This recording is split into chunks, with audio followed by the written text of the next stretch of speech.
Hi, everyone. This is Charleston Sin. I am the Executive Director of MIT Hong Kong Innovation Note. So we are part of the MIT organization. So thanks for Rachel, John, and with Esperance help giving us the opportunity to help to moderate the last portion of it. So let me share, do a share screen. So while you guys are talking, I was busy to put all the information that I hear today and into a table so that you know what are the things that is asked about.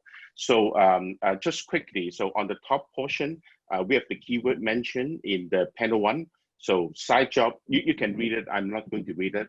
And also on the audience side, there are a number of questions was asked, and some of them was addressed, some of them are not.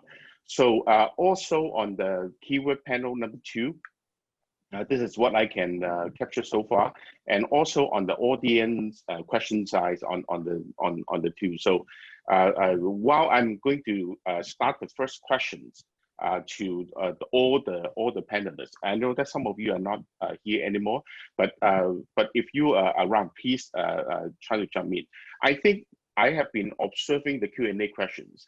The number one question coming up most of the time is not about the elite group of students and how they learn, and that's not about them.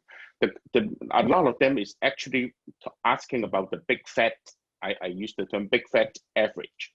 The average student, the average mid-age worker, and also the average, the teacher in the average secondary and university. So, and it seems to be the big requirement. Any panelists would like to get started about this? And no, let me get started with my friend Justin, because the second part of the question is actually pointed to Justin to answer. Justin. Great. Yeah, I recently heard some folks who started talking about universities that serve the top 100%, and I loved that phrase as a description.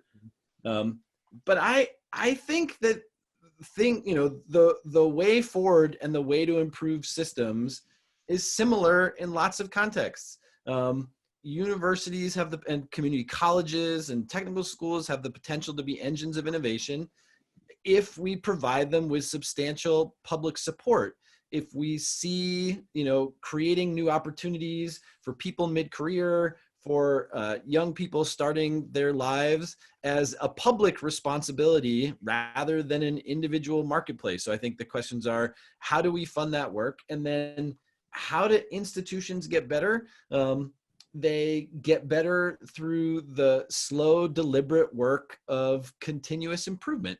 There are probably, a handful of institutions that will chart very different paths.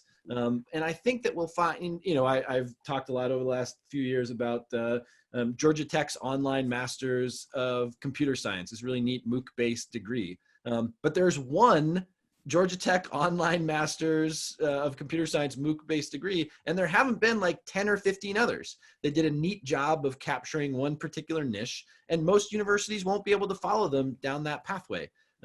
Most institutions are gonna, get better, not by completely reimagining their components, but by saying, what are 1,000 little things that we can do better or do right. And then I've got just a couple more minutes, Charleston. So if you have part 2, I'm happy to answer it, and then I will bid you all farewell. Yes. So why don't I ask Professor Christina to mention that, because I know that you guys are trying to work on all the disciplines. So can you comment on average and how to work with the average? I was just kind of reflecting on what Justin was saying, really, and it was also something that someone said in the first panel around the purpose of the institution in terms of its education mission and delivery. And I think it takes us back to much more of a student-centric focus, which I think is what Justin's getting at as well, really, which is that we have to think about, there are so many populations of learners out there. I mean, we're talking about lifelong learning. So I think perhaps the traditional way of looking at delivery, we've been trying to be many things to many people, but a certain segment of the population that can reach a university, right? So I think now when we're talking in the context of lifelong learning, we are talking, you know, that 60-year curriculum notion. I think one of the things that institutions has got to do is to reconsider what their purpose is, reconsider what the value is that you're wanting to bring to certain sectors or whatever the market segment is that you are outreaching to, and then focusing on those learner personas. I've been doing a lot of work with my team recently about learner personas. You know, we're not just looking at first year entrants. You know, who are the people that we're trying to reach, and what is our purpose and what is their value that we're trying to deliver for them in coming to us. So that's kind of my contribution to that one. Yeah, so to relate it to that, so find out about the purpose of institution. Quite a number of the questions asking about, in other words, is the pivoting of how the institution structure to pivoting into project-based learning, interdisciplinary learning.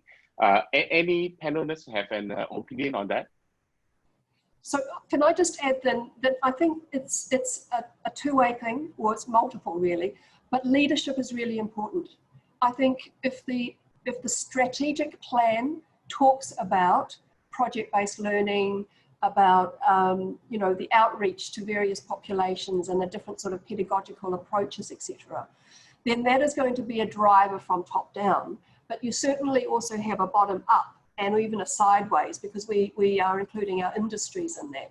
So it's about that sense of ownership, I think, from the strategic direction that the institution sets, but it's also that sense of belief and purpose that comes from your academic lecturers as well as your administrators. It's like, why are we here? What's our raison d'etre for being the institution that we are? And I think in order to engage with the learners that are coming in, those key questions and understandings have to be owned. And then because of our focus on applied education, industry needs to be a partner in that as well. Mm-hmm. Thank you. So Kent and also Gloria, I know that you're trying to change it because of the new way to doing it. Can you share a bit more about, you know, your opinion? Sure. Yeah. I want to build on what Christina shared and what Justin was alluded to earlier, is that when we rethink education, the key is two things for me. Like the purpose of the education, the two very essential components. One is that student centricity, and also the second is not about information transmission, right? It's about education. It's about helping them to learn. And what do I mean by student centricity, right? Like years of traditional university, a lot of the time these are actually professor focused, right? I want to lecture on this topic and I choose that, and then I babble on for like 20 minutes about that thing, and it may or may not be what student needs to learn or wants to learn, or what the format they wanted, right? So really thinking about from the content side, from the rubric taxonomy side, from the format of the learning, how do we make it student centric? So it doesn't matter whether it's like the top students or like the more middle ground students. Like I was in Tokyo with Ken. Actually, we were talking to University of Tokyo, the learning center of teaching excellence folks there. And they were using this jigsaw puzzle methodology of teaching, which means like when you teach something, like, so for example, tertiary students, right? Like I teach what is photosynthesis. So instead of teaching them and giving them information about photosynthesis, it's about, like, the sunlight and these things come together, and the leaves, the green, the chlorophyll and all that kind of thing. Instead of doing that, right, you without information, and you break it out, you curate them into 3 parts, and you give each group of students one part of the information. They learn about it. They each have one jigsaw puzzle piece. They come together. They learn about it as a peer learning group. And then they break it out again. And then, they learn from each other, they challenge each other. And then, so they learn from each other, whether they have the same information or whether they have different information. They form different groups. And then the teacher comes in and asks, okay, what have you learned? And give them formative feedback. Like, okay, you learn about chlorophyll and the water and the sunlight comes together, but have you think about that? So that's the kind of learning, and it doesn't take like the brightest students to learn from this or engage in this learning method. It's about good pedagogy.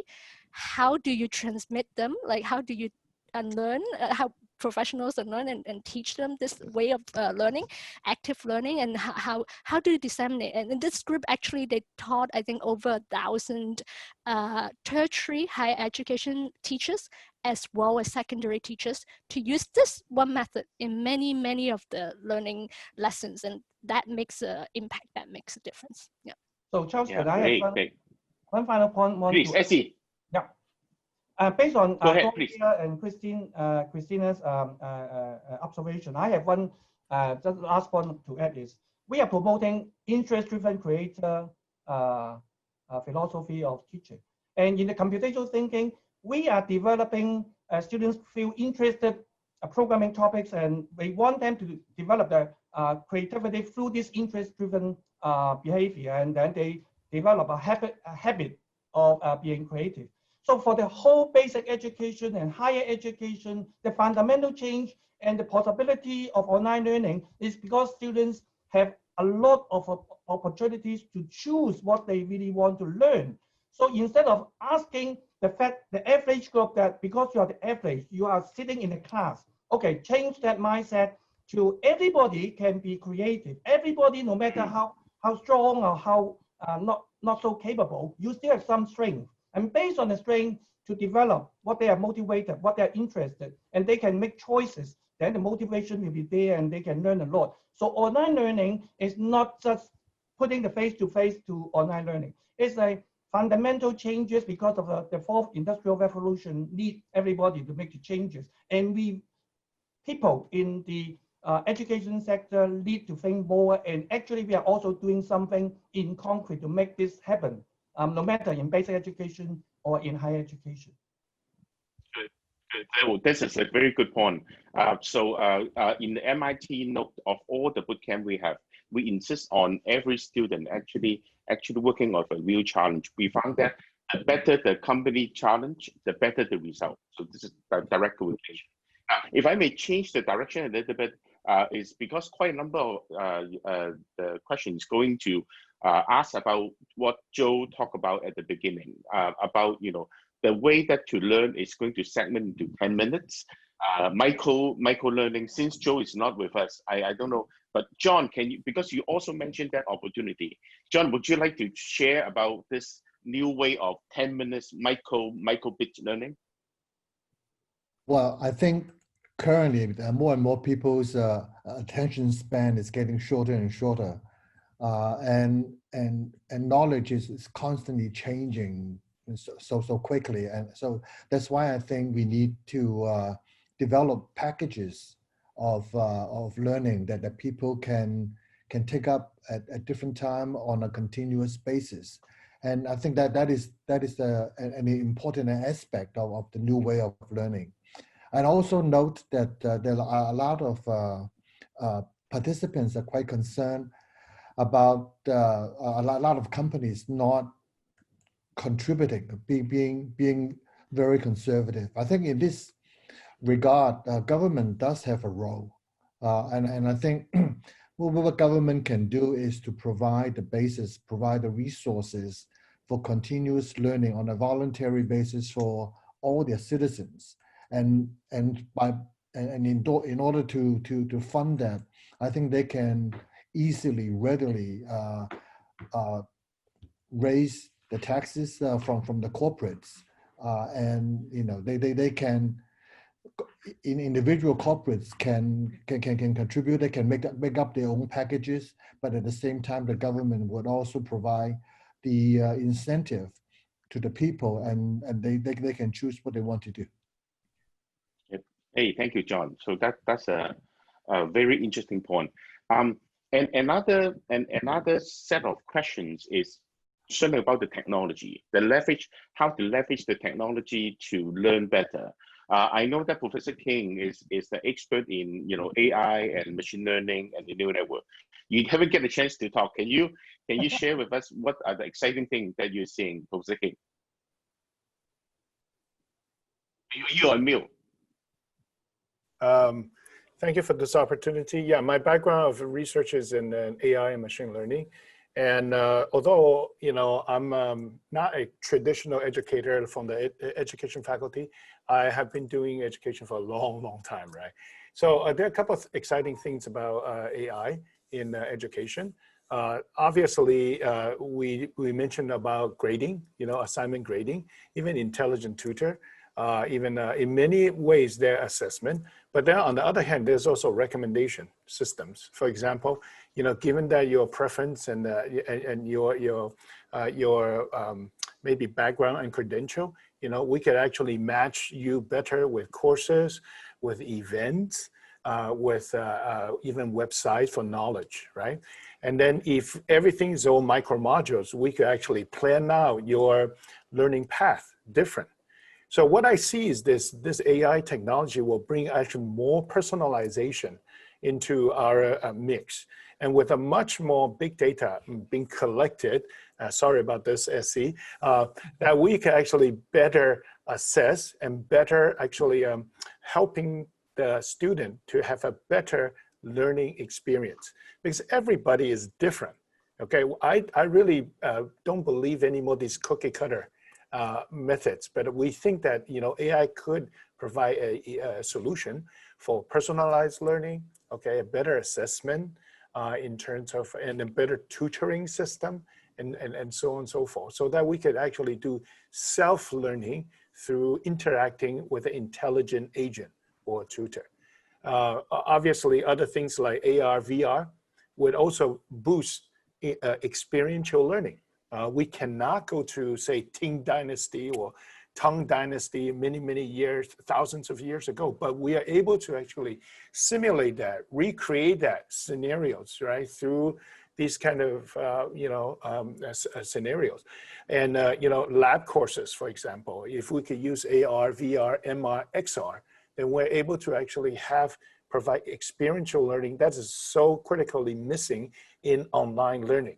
Okay, so many of these technology can be used, and I'm excited to say that I think that, you know, I'm constantly reimagining how AI technology can be used in education. So if you have any ideas, let me know. I'm excited to collaborate or share with you. Thank you. Yeah, thank you, Irvin. So Ken, you must have some good idea for to talk about that, how to use technology to make learning fun and, you know, absorbable. Certainly. Well, the first thing is forget about the technology. Forget about it. Wait a second. I just say about AI. Hold on. You're trying to be controversial.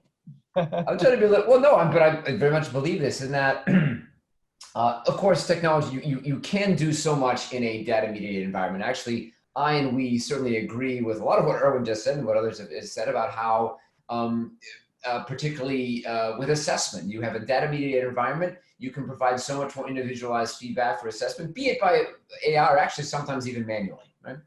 So without saying, my whole point, and, you know, what I wanted to say for a while, is that the reason why I was like, forget about the technology, is that what really needs to happen as you reimagine and rethink education here is start with education first principles.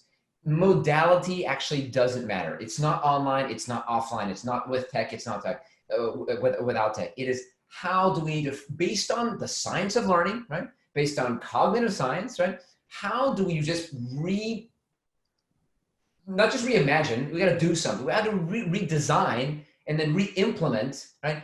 Education that is more effective, more relevant, perhaps more personal, in the modern world. And, you know, Blair talked a little bit more about, we never know a lot about this because we do this very effectively, and we can actually show, particularly because we have a data mediated environment that tracks learning outcomes, we can actually show outcomes with students who are, been in our system, you know, apples to apples comparisons, things like the CLA Plus or whatever, that, you know, quite frankly, no other universities that we know have been able to replicate or even come close to. So of course, technology has a part to play here, without a doubt. But, you know, the reason why modality is not, you know, directly tied to whether, you know, learning outcomes, are effectively achieved, or whether whether people are actually learning, or whether it's a quote unquote quality education, you know, you could have a bad online experience, you could have a great online experience, you can have a bad offline experience, you can have a great offline experience. But what we need to, people really need to consider, particularly those who are running and part of education institutions, is that, yeah, it's not so much about that, but it's about the core essence of actually what and how we teach. And there's so much more that even if you don't even touch, you know, sorry, Erwin, even before we touch any technology or SC as well, that there's so much more we can and we should be doing, all institutions should be doing. Minerva's been talking about this and we're doing it now for a better part of a decade. There's so much more that everybody should be doing about retweaking the entire model, right? Technology aside. So yeah, obviously I have an opinion on that. Yeah, very the duality of Professor King. So now we are almost done. So, but I would like to have each of you have a rapid fire to talk about one thing that we actually should do you think is a priority to do to help to reimagine the higher education. So why don't I start with Professor Kwong? Okay. Yeah. You just want to raise one point, I think, is the change of the mindset of online learning that can free people from looking at the monitor for learning and teaching. Because Ken has just mentioned, forget about technology. Yes, the core is about the pedagogical delivery of what the goal of your teaching and learning. It's all different from different people and from different courses. So please just consider about how to make your student learn in the learning process. Okay, forget about the technology, but if the technology can help, pull it in and make it happen in a better way, and that's it. Thank you. Thank you. Professor King, how about you? I just want to say, I think holistic, personalized, learner-centered learning should be our goal. It's not how much we teach, but it's how much the student receives and learn and re-educate themselves, right? So it doesn't matter how much we say, how many pedagogy that we do, if they don't learn, nothing happens. So I'm hoping not only for the student, but I'm hoping to have more inspirational teachers. Okay, I think that's also very, very important. It's not just about the student, but inspirational teacher, because I was affected by many of them. Yes. Thank you. Thank you. Thank you. Hi, Christina, how about you? What do you I'm think? I'm with Erwin, really. It's around learner-centric focus and an educational experience that is very much applied. So it really is what the others were talking about earlier around that co-creation of knowledge. And co-creation also means that there is partnership. Mm-hmm. I talked a lot about that in my presentation, that it is, yes, about the inspirational teacher, but it is also about the industry and about community. So setting those authentic project-based problems where the students can really learn in a very deep and meaningful way. Yeah, thank you. How about Korea? Thank you. I might just be repeating what Christina and Erwin said, but I just can't let go of the student centricity part of it. Is really the basis of why we are here as education professionals or learning professionals. And if we really, and I bring back the unlearn, if we really unlearn and learn and think about centricity, then everything falls apart. You start to really want to understand science of learning, so you can apply it in your lectures in person, in your online learning, in the synchronous learning. You really want to think about how to curate content in the right way, before lesson, during lesson, micro learning, after lesson, right? Whisper, like Google does a lot of these whisper courses, which is like 5 minutes burst. After the main lesson, you like give them a little task to do. So there's a lot of this curation sort of innovation that you can think about. You really think about what kind of technology you should or should not employ, right? So it's about that mentality of making student your center front, not the education institution or not like ourselves. Yeah. Thank you. I can't. What about you?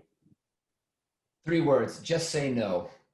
Just say no to doing things. You know, I've heard today, I was a bit frustrated earlier when I heard, you know, people saying, oh, we can't wait to go back to this way and that's way. So listen, just say no. Because the current method that most people are using, the what, the how, even the where, it ain't working. It is not working, folks. This is the reality, right? So whatever you're doing, you got to do something, right?